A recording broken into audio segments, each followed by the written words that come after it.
Bienvenida o bienvenido. Hoy nos vamos a sumergir en unas narrativas, bastante particulares que desafían lo que solemos pensar sobre la prehistoria. Tenemos aquí fragmentos de un texto que plantea una visión, digamos, alternativa. Se centra en unos seres ancestrales, los llaman Nefilim, y su supuesta conexión con la tierra primitiva y, con la mítica Atlántida. La idea es examinar un poco qué nos cuenta esta fuente.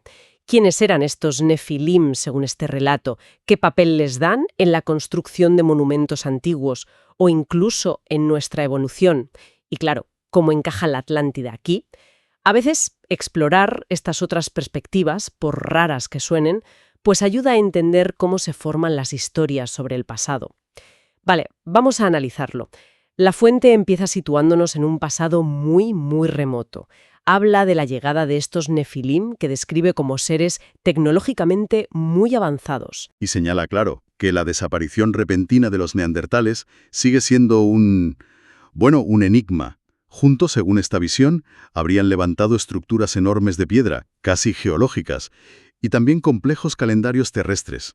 ¿Calendarios? ¿Para qué? Pues el propósito parece que era facilitar la navegación astronómica, a gran escala, quizá para sus naves, o para observar los cielos desde aquí. Es curioso que mencione a los neandertales en ese papel justo antes de que desaparecieran. Pero, a ver, si eran viajeros espaciales, ¿por qué se quedaron? ¿Qué les retuvo aquí, según esta narrativa? Pues la fuente maneja varias hipótesis, bastante dramáticas, la verdad. Una principal es el miedo. ¿Miedo a qué? A una supuesta inestabilidad magnética en nuestro sistema solar. Dice que fue por un evento cósmico que llama la destrucción de Tiamat. Tiamat sería como un planeta anterior que explotó o algo así, dejando el sistema. Peligroso para viajar, les impediría irse, vamos. Vaya. Y también habla de otras razones más, estratégicas. Miedo a enemigos desconocidos que les vigilaran, o incluso sistemas de alarma planetarios que les detectaran si se movían. O sea que estaban como atrapados o forzados a no moverse mucho. Algo así, vamos. O al menos a mantener un perfil bajo, digamos. ¿Y dónde se establecen? ¿Dónde montan su base? Pues mira, según este texto, la base principal... ¿Su cuartel general? Algo así, sí. Fue la Atlántida. Pero ojo, ¿Sí? no la sitúa donde solemos pensar, en medio del Atlántico. Ah, no. ¿Dónde entonces? La fuente la ubica en el antiguo supercontinente de Apalachia, que geológicamente, correspondería a partes de lo que hoy es Norteamérica y Europa, antes de separarse. Apalachia. Vaya, eso sí que es específico. Sí. Y desde esa base atlante en Apalachia, habrían empezado sus actividades más controvertidas, experimentar con los habitantes nativos de la Tierra, que según el texto eran supervivientes de catástrofes planetarias anteriores. Hablando de esos habitantes nativos, la fuente dice que hay un patrón que se repite en mitos de todo el mundo, historias de visitas. Exacto. Visitas de seres extraños, descritos como dioses, seres luminosos, con conocimientos y poderes que parecían, milagrosos para la gente de entonces. Y hay un detalle que resalta el texto, que solían aparecer en grupos pequeños, 3 o 4, dice. ¿Qué sugiere la fuente sobre eso? Pues lo interpreta como si fueran equipos de reconocimiento, ¿sabes? O avanzadillas de exploración, o quizás una especie de embajadores de los Nefilim. Lo fascinante es la dualidad que describe en estas interacciones. Por un lado, actos buenos. ¿Cómo cuál es? Pues curar enfermos, multiplicar comida, dar consejos, sabiduría técnica, regalos valiosos, figuras casi paternalistas en algunos mitos. Ya, pero me imagino que hay otra cara de la moneda. Exacto. El texto también recoge referencias, incluso interpretando la Biblia, que apuntan a un lado más oscuro, más pragmático. Se habla de un carácter vengativo si no se les obedecía, y sobre todo, un interés muy claro por los recursos minerales del planeta. ¿Minerales? Sí, y curiosamente, por organizar y usar la mano de obra humana. Dice que hablaban lenguas raras al principio, pero se hacían entender. ¿Telepatía, quizá? La fuente especula con eso, sí. Con telepatía, los describen como muy inteligentes. Y un dato curioso que recoge, si les preguntaban de dónde venían, señalaban a las estrellas, a las galaxias. Y aquí es donde la cosa se pone todavía más intensa, ¿no? La idea de que intervinieron directamente en nuestra biología. Precisamente. Aquí es donde el texto postula ya una intervención biogenética. Deliberada. Argumenta que los Nefilim decidieron alterar genéticamente a ciertos grupos humanos, y para apoyar esto se basa en interpretar textos antiguos. El más conocido, claro, el pasaje del Génesis 6. El de viendo los hijos de Dios que las hijas de los hombres eran hermosas. Ese mismo. Tomaron para sí mujeres escogiendo entre todas. La fuente dice que esto no fue solo deseo, ¿sabes?, sino parte de un plan genético. Incluso menciona esa frase tipo Lucifer, mejor reinar en el infierno que servir en el cielo, aplicándola a los Nefilim aquí en la tierra. Es una interpretación fuerte. Sí, les atribuye una motivación de poder, de autonomía, eligiendo dominar este planeta inferior, la Tierra, en vez de seguir órdenes celestiales. Y el texto intenta detallar las consecuencias físicas de esas uniones. Se refiere al Quebra-Nagast. El texto etíope, ¿verdad? El de la reina de Saba y Salomón. Ese es. Aunque es del siglo XIV, recoge tradiciones mucho más antiguas. Según la interpretación de nuestra fuente, el Quebra-Nagast describiría problemas tremendos en los partos de las mujeres humanas. Las llama hijas de Caín, citando esa referencia, cuando tenían hijos con estos ángeles o Nefilim. ¿Qué tipo de problemas menciona? Suena bastante mal. Pues el relato que extrae la fuente es gráfico, sí, perturbador. Habla de mujeres que morían y de los fetos híbridos. Algunos morían antes de nacer y otros, una imagen muy chocante, saliendo por sus ombligos. Sugiere quizás cesáreas muy primitivas o nacimientos traumáticos anormales. Uf. Y además, la fuente menciona el libro de Enoc, un texto apócrifo judío importante, ¿no?, que habla de los ángeles caídos.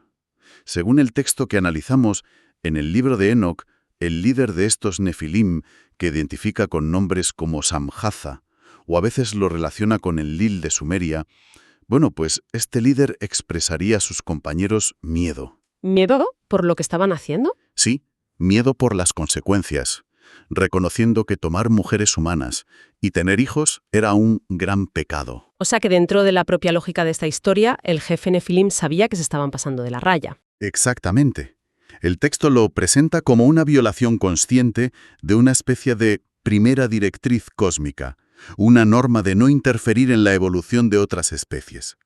Este acto de hibridación sería entonces el pecado original de los Nefilim en la Tierra, y su líder temía las consecuencias. Graves. Y esta intervención genética, según el texto, está conectada con la Atlántida, esa de Apalachia que decías. Sí, la narrativa las une totalmente. Describe el diseño de la ciudad atlante como pensado para segregar, para controlar poblaciones. Sugiere que cogieron a gente seleccionada de varias tribus de la Tierra y se los llevaron allí. Quizás engañados, ¿no?, diciéndoles que eran elegidos. ¿Pero para qué? ¿Cuál era el objetivo real? Pues usarlos en programas de modificación genética controlada. Eso dice la fuente. ¿Y qué salió de esos programas? ¿Qué tipo de seres?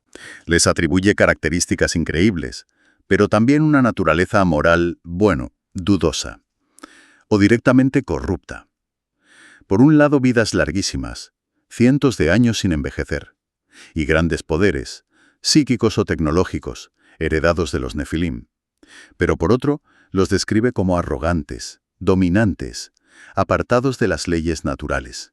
Suena a crear una especie de élite, ¿no? Una casta gobernante. Justamente, exacto. El texto afirma que estos híbridos exitosos fueron devueltos a sus tribus, o a otras, pero ya no como uno más, sino como reyes, reinas, sumos sacerdotes, líderes divinizados, vamos, con el respaldo del poder y el conocimiento Nefilim. Establecieron monarquías, dinastías, y a partir de ahí, según la fuente, el linaje, la pureza de sangre, ser descendiente directo de estos híbridos, se volvió crucial para gobernar, en muchas culturas. Claro, eso explicaría, dentro de esta lógica, la obsesión por las genealogías reales que vemos en tantas civilizaciones antiguas. Exacto. La fuente sostiene que en la propia Atlántida llevaban registros súper detallados de estos linajes híbridos, para asegurarse de que sus descendientes mantuvieran el control. Y como apunte curioso, un eco moderno de esto menciona el proyecto genealógico enorme de los mormones en Salt Lake City, donde guardan árboles genealógicos de muchísima gente. Lo relaciona directamente. No causalmente, pero lo presenta como un paralelismo llamativo. Esa importancia histórica que se le da a la sangre, a la herencia. Volviendo a la prehistoria más profunda, el texto también le dedica tiempo a ese otro misterio, neandertales y cromañones. Insiste en la desaparición neandertal. Sí, recalca que esa desaparición, sigue siendo un debate abierto. No hay una causa única aceptada por todos. La fuente juega con la idea de que los nefilim tuvieron algo que ver, o que quizás los neandertales, que eran fuertes y adaptados, fueran esos ayudantes del principio, o incluso los sujetos de experimentos previos, antes de desaparecer. Plantea si las visitas antiguas de seres extraños podrían referirse a ellos en algunos casos. Y en contraste con esa desaparición, pone el foco en nosotros, en nuestros ancestros directos, los cromañones. Exacto. Contrasta la desaparición neandertal con lo que llama la aparición bastante súbita y las características llamativas del hombre de Cromañón, los primeros Homo sapiens en Europa. Y para apoyar esto cita a dos autores de la paleoastronáutica, Flint y Binder, y su libro Humanidad, hija de las estrellas. Según nuestro texto, Flint y Binder hablan de misteriosas y mejoradas características esqueléticas del Cromañón, pero sobre todo se centran en el cráneo. La capacidad craneal. Sí, afirman que la capacidad craneal media del Cromañón era asombrosamente superior en unos 200 centímetros cúbicos a la nuestra, la del humano moderno. Flint y Binder, según la cita, dicen que una expansión cerebral así, tan grande y en ese tiempo, no tiene comparación en ninguna otra especie terrestre, ni antes ni después. Argumentan que no hay mutación natural conocida que explique ese salto cerebral, y que de hecho, nuestra capacidad craneal media ha bajado un poco desde entonces. Es un dato que, presentado así por la fuente, choca un poco con la idea lineal de evolución, ¿no? Y con la imagen del hombre de las cavernas como primitivo en todo. Precisamente, la fuente usa esto de la capacidad craneal superior para cuestionar esas ideas de civilizaciones antiguas atrasadas. Y lo más importante, conecta esta supuesta superioridad biológica del cromañón con la hipótesis de la hibridación Nefilim. Sugiere que la aparición del cromañón, con esas características avanzadas, quizás no fue solo evolución natural, sino el resultado, buscado o no, de esa intervención genética Nefilim. Es una pieza clave en el puzzle alternativo que monta el texto. Entiendo. Es como si dijera, aquí hay un efecto, el cromañón avanzado, y busca una causa fuera de lo común, la intervención Nefilim. Hay otro punto interesante sobre la organización social que menciona la fuente. Sí, hace un apunte sobre cómo se organizaban las sociedades antes, o al mismo tiempo que estas supuestas intervenciones.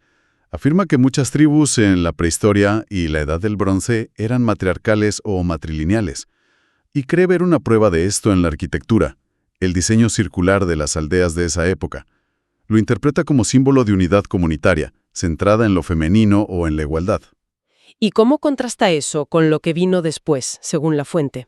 Pues lo contrasta con símbolos posteriores que reflejarían un cambio hacia estructuras más jerárquicas, más patriarcales, quizás influidas por la imposición de esos linajes reales híbridos.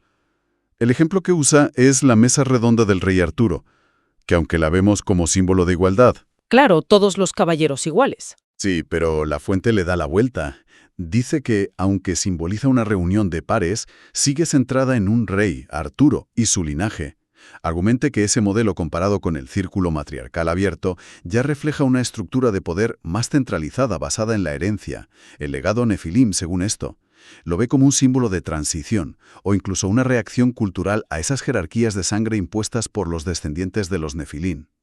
Es una lectura simbólica, curiosa. Bueno, pues hemos recorrido un camino bastante complejo, siguiendo la narrativa de esta fuente. Desde los Nefilim llegando, su base en esa Atlántida de Apalachia, la supuesta intervención genética con citas del Génesis, el Quebranagast, Enoch, hasta las conexiones que hace con neandertales y cromañones, y las ideas sobre el origen de los reyes, los linajes, los cambios sociales. ¿Qué sensación general deja todo esto? Pues la sensación es la de una gran contrahistoria, ¿no? Un intento de atar cabos muy distintos. Mitos, textos antiguos, misterios de la paleoantropología. Todo bajo una única explicación, origen extraterrestre e intervención. Pero hay algo dentro de la propia narrativa que me parece clave, y que la fuente subraya. El reconocimiento del gran pecado por parte del líder Nefilim. Ah, sí. El miedo a las consecuencias que comentaste antes. Exacto. El texto insiste en que el propio líder de los que hicieron la hibridación temía una pena, un castigo por ese acto de interferencia.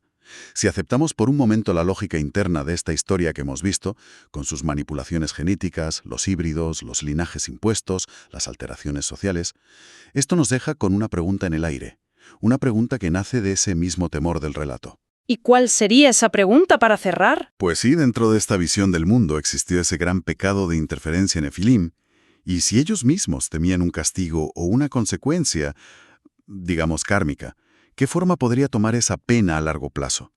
¿Cómo se manifestarían las repercusiones de esa transgresión original? Según se podría deducir de estos mismos relatos o de las tradiciones que los rodean y que la fuente usa. El texto no da una respuesta clara, claro, pero deja esa inquietud ahí, flotando. Invita a pensar sobre las posibles consecuencias cósmicas o históricas de actos así, siempre dentro del marco de esta visión tan particular de nuestro pasado. Una idea final para darle vueltas, sin duda. Y con ella terminamos nuestra exploración de hoy sobre las perspectivas que nos ofrece esta fuente acerca de los Nefilim, la Atlántida y los ecos de un pasado muy diferente al que solemos imaginar. Gracias por habernos acompañado.